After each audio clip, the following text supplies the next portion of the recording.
quick note about bug changes, fixes, things like that. Okay, here's something funny.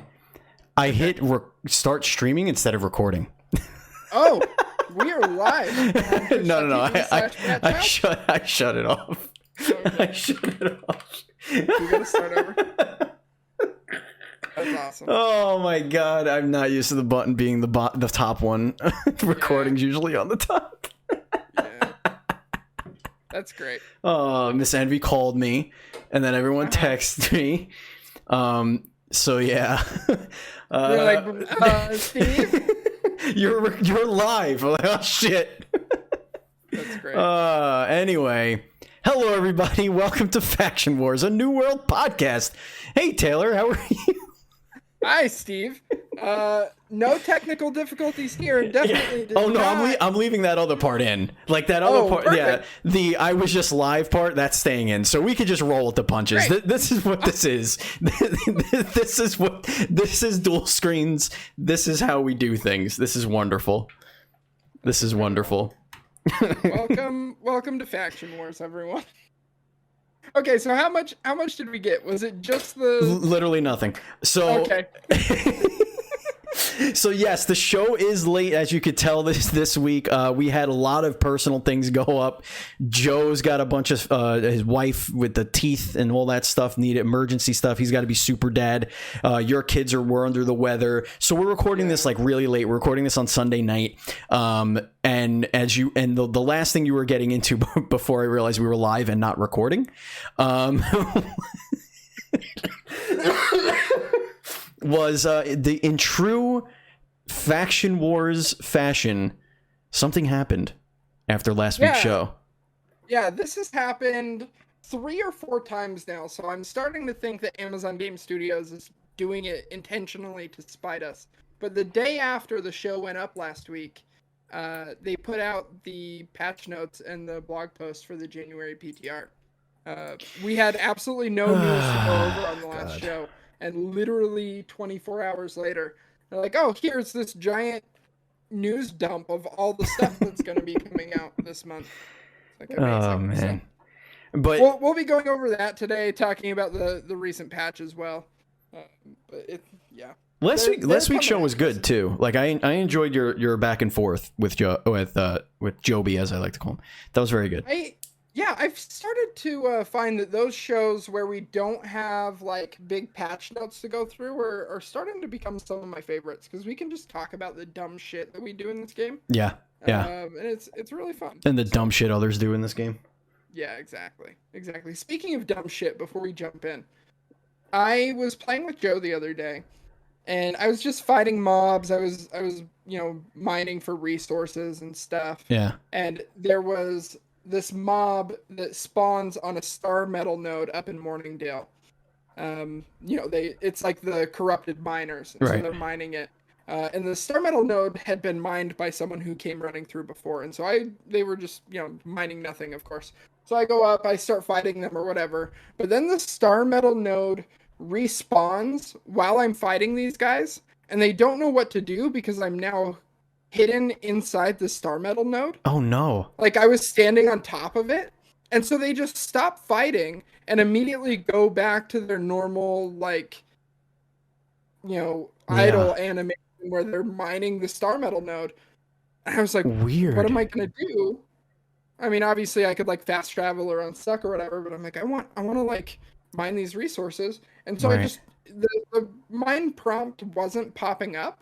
But I was like, maybe I can do it. So I just hit E, and I started mining the node from inside of the node, and popped out like Solid Snake from a cardboard box, and finished killing these guys. Remember, really their vision is based on movement. Yeah, exactly. So I pulled a little trickery on him. That's funny. Yeah, this game does a lot of fun stuff like that. Oh yeah. I kind of hope that they don't patch out the jank, if I'm honest. I like the silliness. Yeah. Of it all. Yeah. I mean, there are certain things that I think everyone wants to see fixed, but some of the weird animations and stuff, I'm sure everyone has seen this, but there are certain metal nodes that when you go up to mine them, your character just starts bouncing. Yeah. You know, and you'll like bounce as you mine it, and it looks really silly. I Yeah. love that. That's like one of my favorite things. I get the infinite speed over encumbrance animation. I don't know if you. I'm still getting that one. That one's fun. Where you just like you're literally just super speed. There was that one, but I what I want to do. Can we do this? Maybe. Oh, we should do this as a YouTube show. We should do a role play set, like a role. Get on a separate server as like two brothers and role play in a world. Just like do the local chat and everything. Just role play, and anytime something janky happens, like they have to react as if it's happening to them in real life. Like this is really happening. Like they can't explain it. They're in a new world. They don't know anything of this magic. Like we'll just use bows, arrows, muskets, swords, like no magic or anything like that. So like when we see magic for the first time, we freak the fuck out. Like we just do it like we're like literally our boat landed over here and we have no idea what's going on. We're like for real 16th century like explorers. Right. I think that would be hilarious. We should definitely do that. Yeah, that'd be really funny. Folks, if you don't know what the hell you're listening to, it's very simple. This is Faction Wars. This is a New World podcast. This is the internet's #1 New World podcast, hosted by a bunch of idiots you never heard of. Probably. Ain't that right? That is true.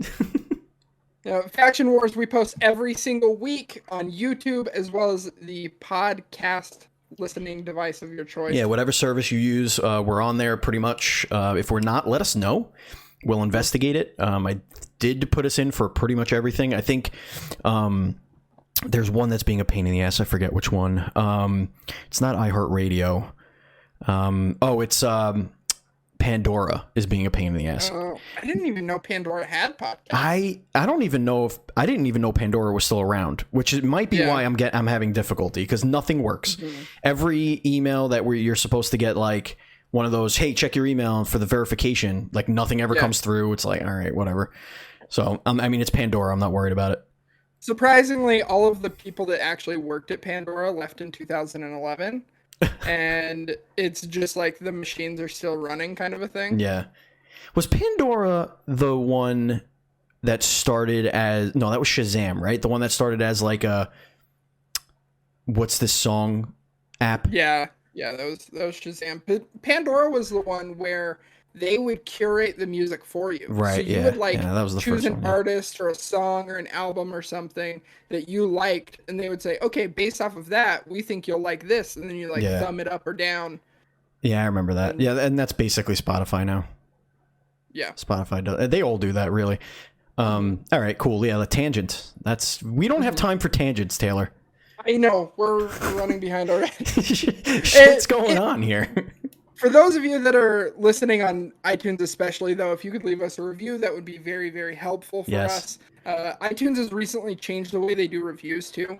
So if you're listening on other platforms but have an iOS device, go download our show, listen to an episode, play it while you're sleeping, play it while you're driving, play it for, for your kid while they're, while you want them to be distracted. Yep. Get a play on there so that you can leave a review for us on iTunes because it helps us out a ton. If you want to support the show even more, you can go to patreon.com/NDS podcasts.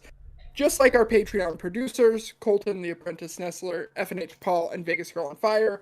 This show literally would not exist without all of your generous support. So thank you all so much. Yes, thank you very much. The 2021 was the most funding we've gotten from Patreon. Excuse me. In calendar year, we've had better like months where we've had really big months, but like we've had steady supporters all through 2021, and we honestly cannot be more thankful for all of that. So thank you guys so much. We appreciate that. As a side note, we did just release our Game of the Year show as well. So if you're interested to hear what my Game of the Year, Steve's Game of the Year, and some of the other contributors to Dual Screens are, go listen to that on the crossplay feed. Yes, indeed. And all right. We did get a 5-star review, but no text was written. So thank you to the person who did a 5-star review. Thank you very much. Steve, let's jump right in and talk about the January PTR and some of Ooh. the changes coming to PvE content in New Yes. World. PvE. So, That's what I'm interested in the most. PvE. Let's go. In my opinion, some of the best content in this game are the dungeons. I think the dungeons, all of them, Amrine all the way up, are all very fun to do. I thoroughly enjoy them. But the issue is, once you out level it, they become so easy. I could run through Amrine and probably solo it at this point, with my gear and stuff. I'm not quite sure what that means, like, as far as what the missions are called. Like, I cannot pay attention to any of that stuff. Yeah. I just go through. Amrine is the very, very first dungeon that you do. Oh. So. Oh, is that what it's called? It's the one where Amrine excavation. Yeah. Oh, yeah, yep. Okay. I just think of that as the dog one. Yeah, the dog one. Yeah. So, like, I could probably go through and solo it at this point if the game would let me. You obviously have to have at least 3 people, but like they're super easy once you out level it. But they're making some changes to PvE content that's going to make these expeditions far more challenging. So, introduced in the January PTR that you can go download and play right now, they have added expedition modifiers called mutators. So right, yeah, I remember this. Yep. The mutator system, they talked about this a little bit in the dev blog that they did, the developer update. The way that the mutator system works is after completing one of the 3 end game dungeons for the first time in a week that is flagged as the mutator of the week, you then have 10 difficulty levels that you can go through with added modifiers and gameplay changes to the mobs that you're fighting. So that includes Dynasty Shipyard, Genesis, and Lazarus Instrumentality. So those are the 3 that they're highlighting right now. I have been playing these expedition mutators a little bit. I'm going to explain them the way that I understand them, because I feel like the blog post does not do a great job doing it. So. As far as, like, I'm just going to give you what, like, I'm not one of those people that digs very, very deep into this information before we record. You actually mostly bring this stuff to me, but the way I understand it, and correct me if I'm wrong, obviously, is it basically randomizes some of the content inside the dungeon as far as enemies, or it'll take some things away, like make healing heal you less, or like it'll just give you little miscellaneous challenges that you can't really prepare for. So you kind of just show up and you're like, okay, what's different? Let's figure it out. Oh, it's these enemies. Okay, everybody put on those weapons or whatever. Like, you have to carry a little bit more in with you to be a little bit more prepared for anything. So you can actually see what the mutators are ahead of time. So they'll tell you at each difficulty level what the mutators are and what they do. So starting at level 1, there will be a couple of modifiers. And typically, one of the first ones that you'll see is an elemental modifier. So the enemy within that dungeon will take reduced X element damage and deal increased X element damage. And they're the same. So, like, for Dynasty recently, it was Void. So they took less Void damage and they dealt increased Void damage.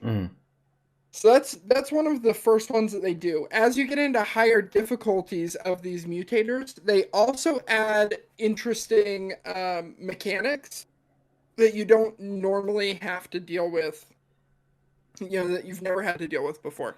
So it'll be things like, after getting X number of hits on enemies, a global debuff will hit your entire team that drops like these big pools on the ground. And if you're in the pool, it will increase the amount of damage you take and decrease the amount of healing that you receive or something. That's a very interesting way to change things up. I like that. That's pretty cool. Yeah, it requires you to move around a little bit more. And then when you get to the even higher difficulty tiers, it makes it so that you don't regenerate mana if you proc this global debuff unless you're standing in the pool.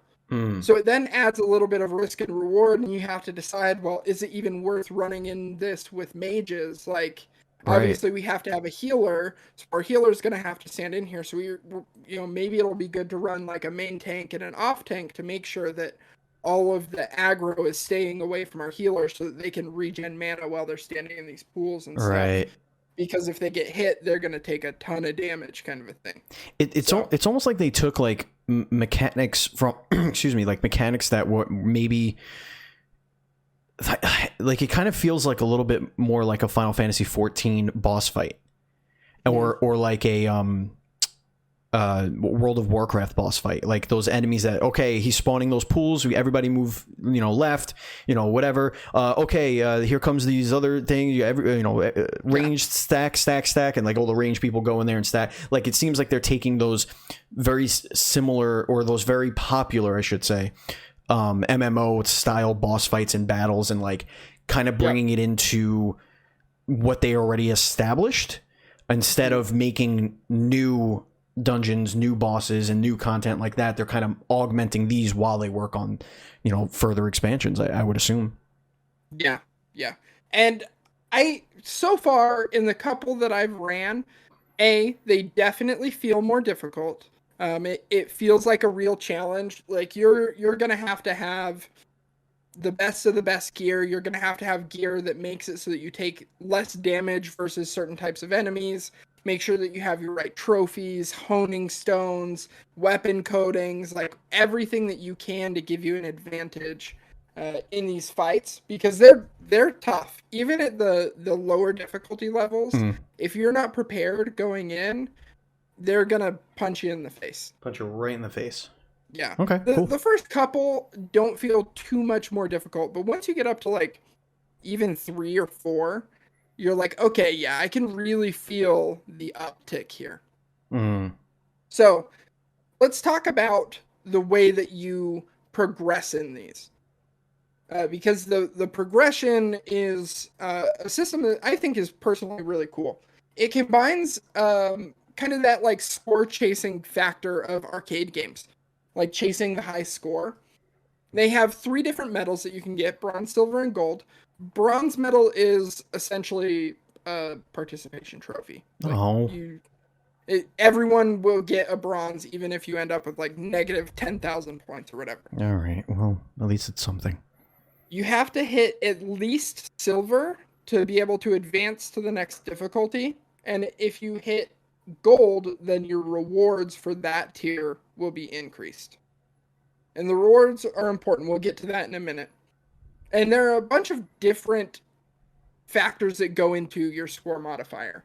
So the big ones are the number of enemies total that you kill, the number of named enemies that you kill, the number of times that your teammates die and have to respawn, the number of times that your team wipes, and the amount of time that it takes for you to get through the dungeon.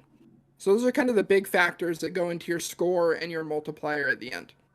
So a perfect run means you finish in under a certain amount of time with no team deaths or wipes, and you kill all of the enemies within the dungeon. Sounds fair enough. Yeah, that'll get you a gold. Sweet. It gets tough quickly because you're wanting to go fast, but then going fast, you start like panicking and pulling additional mobs and doing all kinds of stuff. Right. Like, it gets very chaotic quickly, and enemies are in different placements. There are obviously like different types of enemies and stuff. Like, it's crazy. So I can see these, if you're not prepared, getting very chaotic very quickly. But my initial impression is they're really fun. Like, I've enjoyed them so far. It's kind of a breath of fresh air, and it is super rewarding. They have drastically increased the drop rates for powerful gear in these dungeons for killing named mobs. So they feel even more rewarding to do. Like, you are still getting decent drops in these dungeons, especially, Genesis and Laz, when you just did them normally. But they like really ratcheted it up. They are dropping a ton of stuff for you, and it feels really good. So I'm excited about this. And then there's another reward system on top of that in the Umbral Shard system. Before we jump into that, though, gut check. As someone who hasn't even done the base level of these expeditions yet, except for maybe Dynasty, how are you feeling? I think this is a content that is for the skilled, because it takes knowing how all the systems work together, knowing weaknesses, knowing all of that stuff, and not being a casual player. Like I call myself, I'm a hardcore casual. I will casually play something a lot. You know what I mean? But I don't cross that path into knowing the minutia, knowing the, you know, how the car is made. Like I don't look into that kind of thing. Yeah. I'm more of a, how does it feel? Does it feel good? Are the numbers going up? Am I getting rewards? Do I get cool gear? Do I look cool? Are the enemies cool? You know, is the combat fun? Like that's what I care about. So this kind of content scares me a little bit because I just don't know. Put it this way, I would never seek this content out because I don't know enough about the game. And I'm not sure this is the type of game mode that veterans of the game would really be able to start teaching the less skilled players how to play because of being scored on how good the team is. There's a lot more riding on having those skilled players already in the group. So I feel like this is content for the best of the game. The people who are the best at the game, which there are a lot. I mean, it's not a very difficult game to get into. I didn't have the bandwidth to really dive in like some others. So there's plenty of that. And I think that's important. Let me make that clear. It's important that guys like you have this. Like super important. For me, it's not the thing that would make me go, oh yay, like this is awesome. We'll get into that a little bit later as you go down the rest of the PTR stuff. But that's very, I think that's really awesome for the end game and the high skilled players for sure. Yeah, I think it'll be nice. It'll add a breath of fresh air. There has been a little bit of a blowback from the community in the announcement of this. Obviously, Reddit is a big complainy pants pile of babies. I'm just gonna say it now. I love you, Reddit, but there's a lot of big babies on Reddit. So Reddit, they are freaking out because with this, they are bringing an increase to the max gear score. They're raising it from 600 to 625. Oh my. The way that you can go from 600 to 625 is with the Umbral Shard system. Right. I read about this too, yeah. So, they actually, when they initially announced this, they have made some changes since. Originally, with the Umbral Shard system, you were going to have to get a piece of equipment that was at gear score 600, which is the current cap right now, and pretty difficult to get. And you also had to increase your expertise up to 600. Right now, your expertise is capped at 590. So right at the drop of this, you would be behind even if you had all 600 gear. You would have to go from that 590 to 600. So that's thing number one. Thing number two is the fact that your gear that you can upgrade from 600 to 625 with Umbral Shards has to be 600. People were like, it is so difficult to craft 600 gear score items. I have this really, really nice ring that is 598. This actually applies to me personally. I spent like 30,000 coins on a pretty nice ring for a healer that has all of the best in slot stuff that you need. But it's 598. It's 2 gear score lower, so it doesn't have the extra perk. It's not legendary. But it's really good in everything that I need, and getting a 600 gear score ring would probably double or more the cost of that ring with the same perks. Right. So for very minimal upgrade. So that's kind of frustrating, right? Not everyone has all 600 gear in every slot, and it's really difficult to get that. So since then, Amazon Game Studios has kind of walked that back. You can actually upgrade any piece of equipment now starting from 590 up, which is way, way easier to get.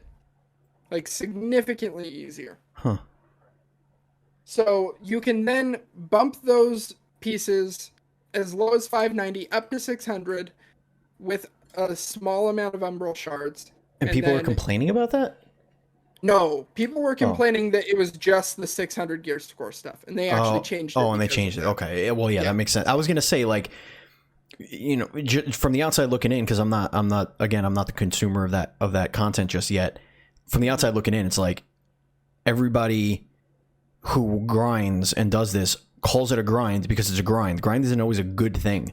Sometimes there are such thing as needless grind or unfair grind or, you know, just monotonous grind. And then the devs listen, they make a slight change. And I was hoping that they would be receptive to that because, like, as a player that's going to be approaching that in the next couple of days or weeks, like, yeah, that'd be cool. Like, not have to struggle to get something at 600 gear score, you know? Like, that's dope. Like, that's a cool idea. For context, I have played this game for probably getting close to 800 hours now, and I have two pieces of gear that are 600. Mm. So, and granted, I've had some pretty bad luck in stuff that I've crafted and things like that, but still, like, two pieces of gear, 800 hours. Yeah, Like, that's I would have almost nothing to upgrade once this came out. So with them upping it to 590, all of my stuff's above 590, so that's perfect. I'm really excited about that. But the reward for completing these different tiers of the mutated dungeons are these Umbral Shards. This is what you use to upgrade your gear. The disparity of rewards between tier 1 and tier 10, Steve, is nuts. This isn't in the blog post, by the way. I saw a breakdown of this. At tier 1, you can get up to 40 Umbral Shards. And you hear that and you're like, oh, 40, that's not bad. I want you to just guess based off of that. So actually, it's 40, 60, and then 90 for tier 1, 2, and 3. okay. I want you to guess what the reward is for tier 10, given the first 3 tiers. Okay, so logic would say 120, 150, 180, 220. Logic would say it's like 300. But I'm going to say, because of how you set this up, 1,200. 30,000. What? 30,000. 30,000? Like, 1,000 multiplier? yeah. 1,000 multiplier. Hang on. Let me double check and make sure that's correct. It's a... Sorry. 10,000. 10,000. But still. That's still a lot, though. 10,000. Wow. Okay. Hey, listen. Give me Like, them shards, bro. I don't even want to know how many shards it's gonna take, because I've ran a couple of these, but I haven't really like got into the Umbral Shard system to see what it was like. I just wanted to like test out the dungeons. I honestly, like, I haven't really enjoyed playing the PTR because it feels like I'm wasting my time. It's nice to like get in there and kind of see the content a little bit, but I don't want to like dump a bunch of time upgrading gear that is just gonna like disappear into the ether. Right. I don't even want to know how many Umbral Shards it's gonna cost to go from like 620 to 625 even. A million. Because you know that's gonna be like an exponential scale. Yeah, well, based off of how much the tier 10. That's a lot, dude. 10,000 is a lot. That's a lot. I mean, that means it's probably going to be... All right, I'm just going to take a guess that they're going to want you to run a level 10 times to move up 1 point from 620 to 625. So I'm going to say it is 10,000 times 10. So yeah, I think you're looking at 100,000 of those shards to get to max gear score if you're at 620 or whatever. So let's think if it's like 600 then. Like if you're starting at 600, it would be 100,000 per 5. So yeah. Wow. Yeah, 2.5 million. Right? Is that math? Is that how math works? That's math. It's math many. Oh, I'm sorry, Steve. They You made lied. some changes. Okay, they I made lied changes. a little bit. Okay, they made changes. Okay. So this is the most up to date stuff. Okay. So they give you a scale for upgrading your stuff. Starting at upgrading, each level of gear score, 1 shard from 600 to 601, then 2, 3, 4, 5, 6, 8. You know, it gets pretty easy. But then to go from 624 to 625, it's 2500. Okay. Okay. So, but I was wrong on the numbers for the results. So if you get a perfect run, so this is perfect run, okay? Mutation 1, 40, 60, 80, 120, 200, 800, 1500, 2000, 4000, 6000 is now the top tier. Oh, okay. All right. Well, that's a little bit better, I guess. Yeah, that's a little bit better. A little better. A little better. Less scary. But still, that's a perfect run at tier 10, the most difficult content in the game. Nobody's getting that. No. Nah, somebody will get it. Somebody will get it. We'll feel bad about it. We'll be like nerds, and that'll be the end of it. Yeah, 100%. 100%.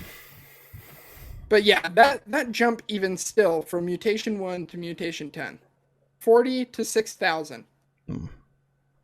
That's a lot. That's a lot. So, I'm interested to see how the system actually plays out. How people enjoy it, but me too. Time will tell. Couple of other can't wait to get your report. Yeah. Couple of other decent changes coming though. Couple of tweaks to Outpost Rush. They've made it so that summoning brutes cost more, because for those of you that have played Outpost Rush know brutes are a pain in the ass. They have massive health pools and they're super easy to summon. So they've increased the cost of brute summoning by 50%. Made a couple of tweaks to combat, as well as increase the perk pool on a couple of items.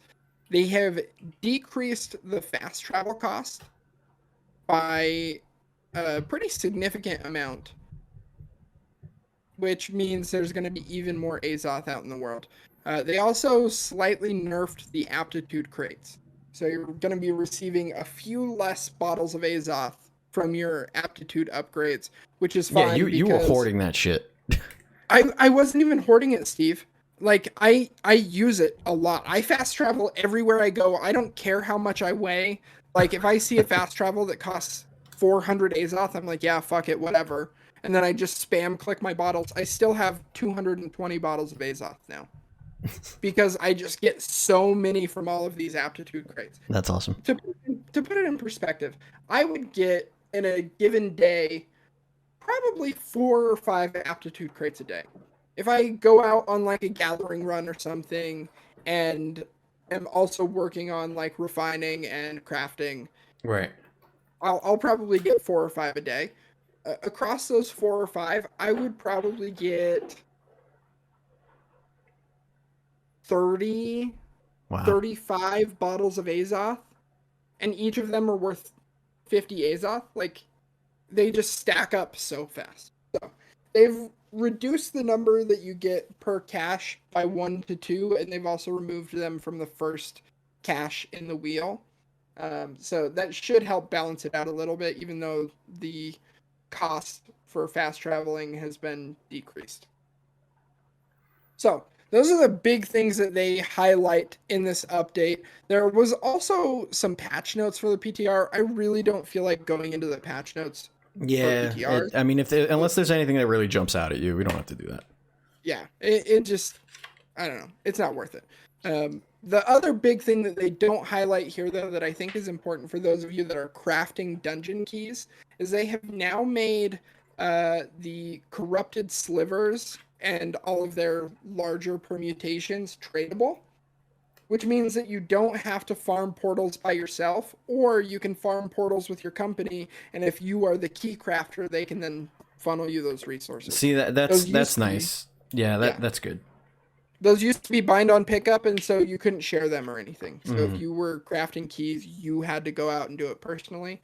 They've also decreased the cost on some of the key crafting components. That was as far something as, you were like, complaining about recently.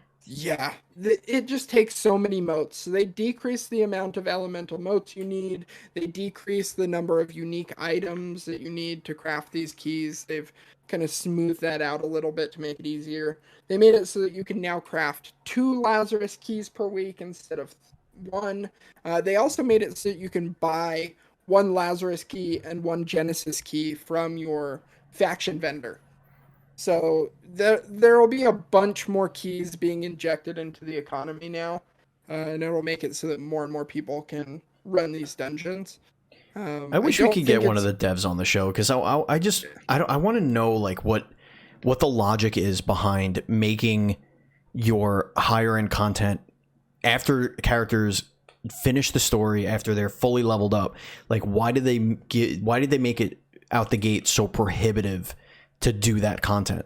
Like, they want you to do that content, right? Like, they're building that content, they're augmenting that content, and then they put this like massive wall in front of you actually being able to do it with these crafting these keys and stuff. But I'm glad that they're changing it, obviously. But like, just from a design perspective, I'd like to quiz them on that one.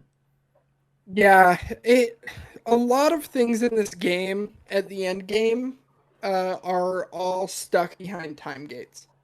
You know, your highest level refining materials, you can only make 10 in a 24-hour period. All of the elite zones in the game, the best chests that offer the best gear are on 24-hour cooldowns. Mm. You can only craft 1 key to the best dungeon every week and 3 to the next best.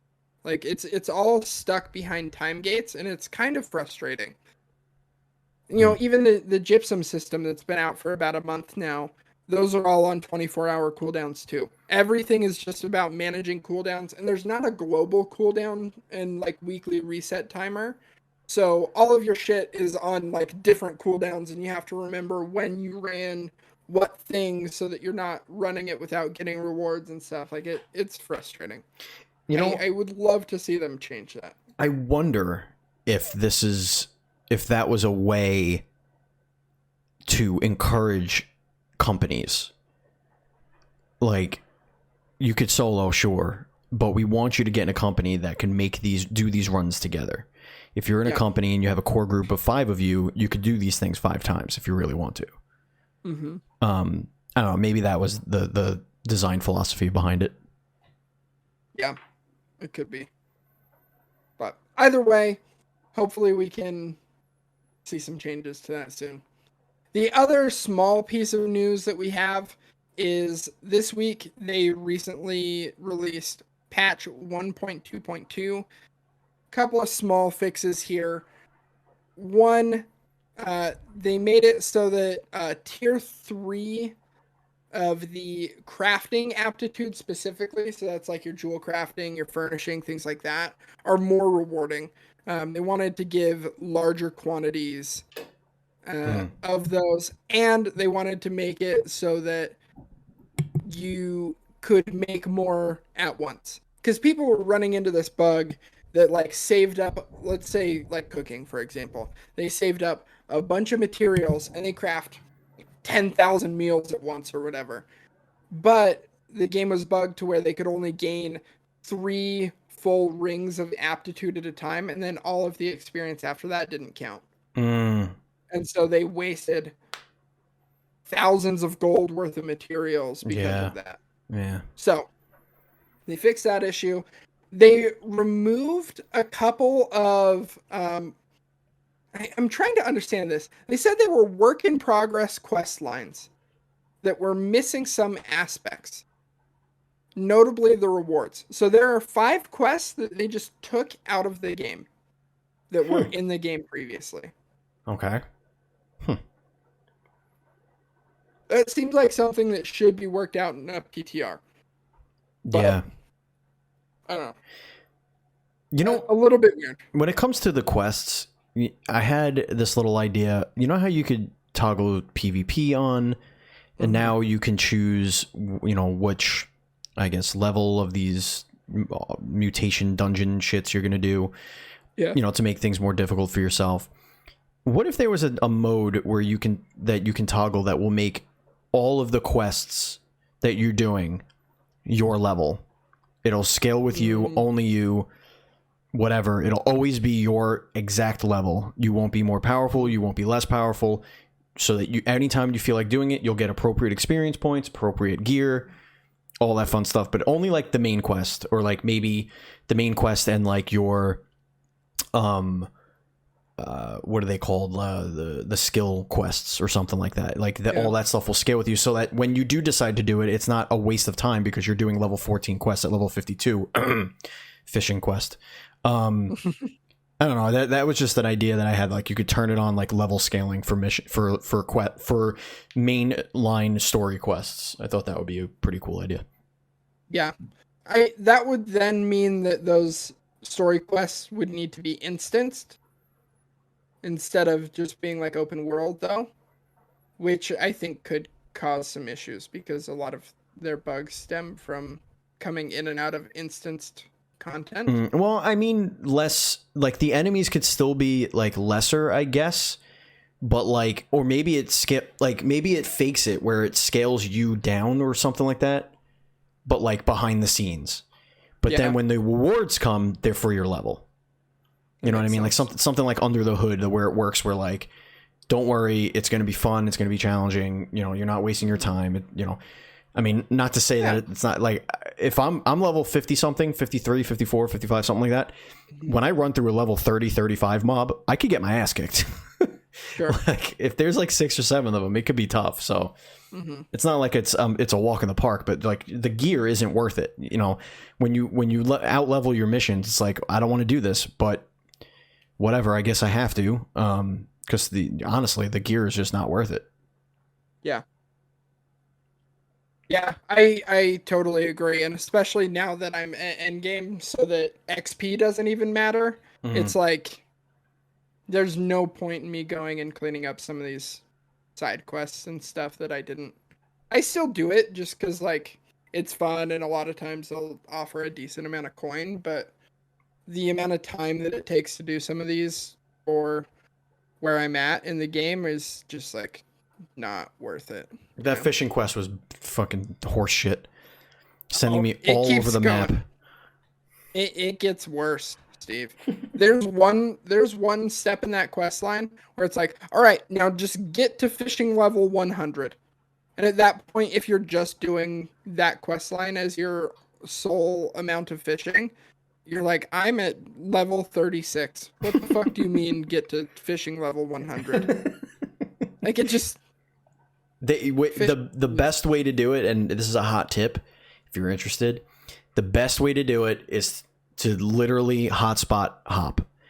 You go one hotspot, when the fish die, you go to the other hotspot. And you just keep going. You know, you have people tell you where the fish are jumping, and you just go jump spots. That's the only way. Like, you can level 3 to 5 per hotspot per, you know, when the fish are jumping. You could get 3 or 5 levels, 3 to 5 levels pretty easily. That's the only way. They need to make it where if you fillet the fish or the squid or whatever the shit, when you scrap them, you should be getting XP for fishing. Yeah, I agree. Buttheads. Okay, anyway. All right. A couple of other small changes, fixing a couple of bugs around players jump canceling when they're shooting the bow. I don't know if you saw this, but there's also an animation cancel with the Void Blade where if you do the like lunging heavy attack with the Void Blade and then immediately put down Oblivion, which is like this pool of purple stuff on the ground, you like go skating super far, and it's further than any other dash in the game without any cooldown at the end of it. That's kind of cool though. They fixed it just as I was like figuring out how to do it. They removed it from the game. They also fixed some issues with a couple of named bosses that were supposed to drop legendary trophy materials that just have not been in the game since launch. You used to not be able to get the legendary beast or the legendary angry earth trophy materials, Okay. and now they're in the game. So that's been fixed. They also fixed the drop rates on a couple of other mobs as well. And then there's this bug happening in Wars. It's Wars mostly, but it can happen in Outpost Rush 2 for PvP, where if disease or slow gets applied to you in very specific circumstances, and I'm not going to talk about exactly what triggers it, and you die, you have that affliction on you for the rest of the instance. So, for example, if you are in a war and the other team knows how to trigger this thing, and they happen to get you within the first 5 minutes of the war, you then are running at half speed for the remaining 25 minutes of the war. Or if you have disease, your health is slowly ticking down and cannot heal past a certain point, which is usually fairly low, about half of your health or so, for the rest of the war. Well, that was a mistake. Yeah. So I'm glad they caught that. Well, that's the thing. They claim that they fixed it in these patch notes. We had a war after this patch went live, and someone was still getting the slow bug. I think they fixed the disease issue. Okay. But people are still getting the perma slow, which is so detrimental. Like you're basically down a person the remainder of the war, and the way to fix it has been the way to reproduce it has been more widespread recently. So if you have bad actors on your server, keep an eye out for it. It has to do with the Void Gauntlet or the Ice Gauntlet. So if you see people using a lot of Ice Gauntlets, just be wary that could happen. I played around with the Ice Gauntlet not too long ago. Just messed around with it. It's a fun weapon. Yeah, I was doing a quest that was actually my level, and I found one that wasn't too much of a drop-off, and I was trying to get those floating balloons because I couldn't reach it with my axe, my throwing axe, so I just put that on, and then I was like, this kind of feels okay. So messing around with that a little bit. Cool. All right. I think that's going to do it for the news this week. Let's jump into our tips and tricks. Yes. This is something that's kind of been around for a little while, but I still see a lot of people that don't know about this. If you hold down block and jump, you can climb up the side of mountains. Oh, like pretty steep slopes. Please don't tell me this. Skyrim your ass. Oh my god. Up mountains. You know how helpful that would be? All right. Yeah. I need to do this. So hold down block and jump, and it makes it so that you grab ledges easier. You climb up pretty steep slopes easier. Please don't patch that up. You can get to the boss in Mangled Heights without having to fight anything else. So if you're just going to like farm for the weaponsmithing hat or something, you can just like jump up the mountain to that elite zone and just farm that boss without having to fight anyone else. That's wonderful. Yeah. Really, really fun thing. A lot of people are using this, but if you haven't seen it, make sure you utilize it. There's a lot of very important areas that you can utilize this in. Mangled Heights is one. Up in Mirkgard, which is probably the most difficult elite zone in the game, there's an area where you can jump up to a spot that you can place a camp. So you can then put a camp down. So you have a camp halfway through Mirkgard, so that if you die, you're not sent back to your camp right at the very beginning, or heaven forbid, you're too far from that, and you're sent all the way back to town, and your run is just scuffed. So, yeah, that would suck. Yeah, pretty useful. Hold block and jump.